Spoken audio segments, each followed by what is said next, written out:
Ty, there is a small format grocery store chain that is taking on the big players in the $620 billion U.S. grocery market business. In a rare television interview, Aldi U.S. President Jason Hart takes us on a private tour and shares how his company is disrupting the industry.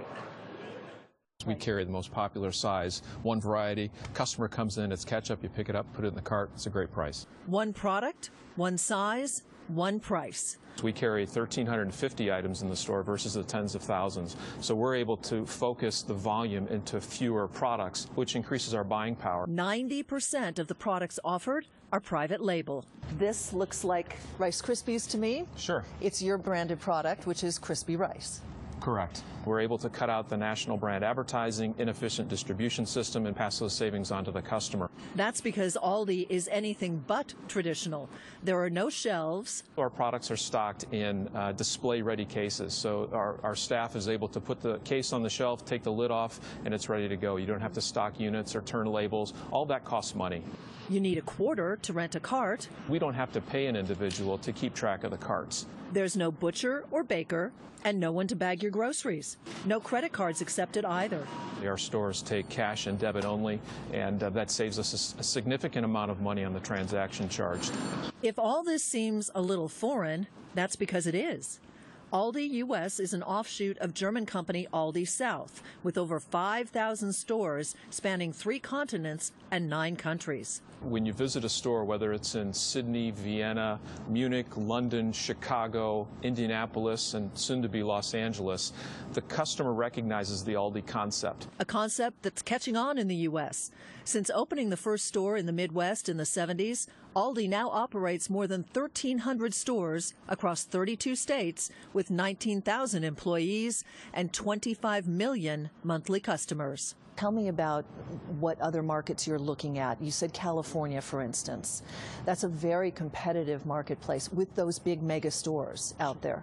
Yeah, it's a very competitive market, but there's a lot of people out there for us to serve, so we're quite excited about the opportunity.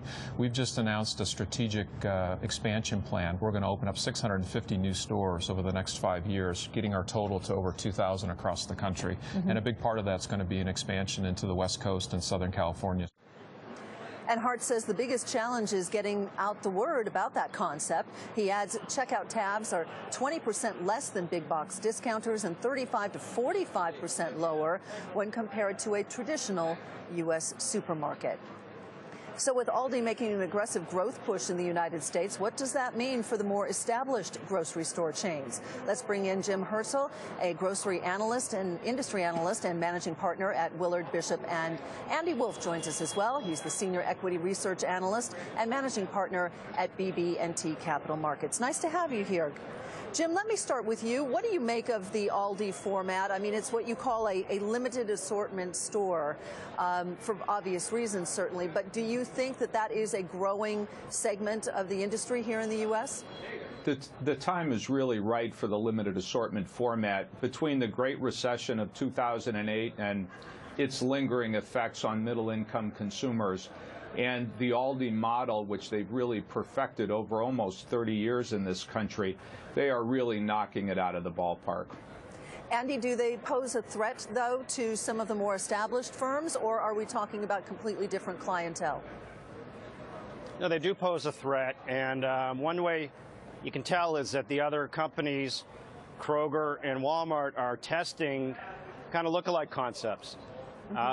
Only one company that's publicly traded, SuperValue, has a very similar concept called Save a Lot, which is a little more downscale from Aldi. What's really challenging about Aldi is it's a little bit more of a middle class than just a sort of lower third type of concept. So no, I think they see, to Jim's point, that this really is in the sweet spot of value right now, and I think they do see it as a posing threat. I also think, Jim, and correct me if I'm wrong, that after the 2008 recession, they took advantage of that time where value and savings were so important to people because they were scared. They were scared about money, and they used that as a time to kind of perfect their model here in the United States, trying to finesse, if you will, the European model and make it more agreeable to the U.S. consumer.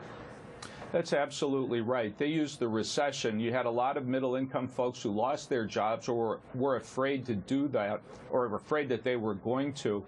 they generated a lot of trial. A lot of people tried the format, and they found out it was great to save 40%. And in fact, the products that they were buying were as good, or in some cases better than the products that they were buying at the store. Mm-hmm. When they got their jobs back, or things seemed to get a little bit more on a solid footing, the real question was, well, why would I go back and pay 40% more? That doesn't seem to make a lot of sense. Let's take a look, Andy, at some of the bigger players that you follow and how you would rate them. You say Kroger is doing a very good job in the current environment, but on the other hand, Whole Foods is struggling. Yeah, Whole Foods is the other side of the coin, the quality side versus the price or value side. But Whole Foods is also finding increased competition, surprisingly enough, from Aldi's German cousin, if you will, or from Trader Joe's and from others. But you know, food retailing is probably the most competitive industry in the United States, arguably, and so Whole Foods issues are not from the Aldi's, but more from everybody getting into natural foods.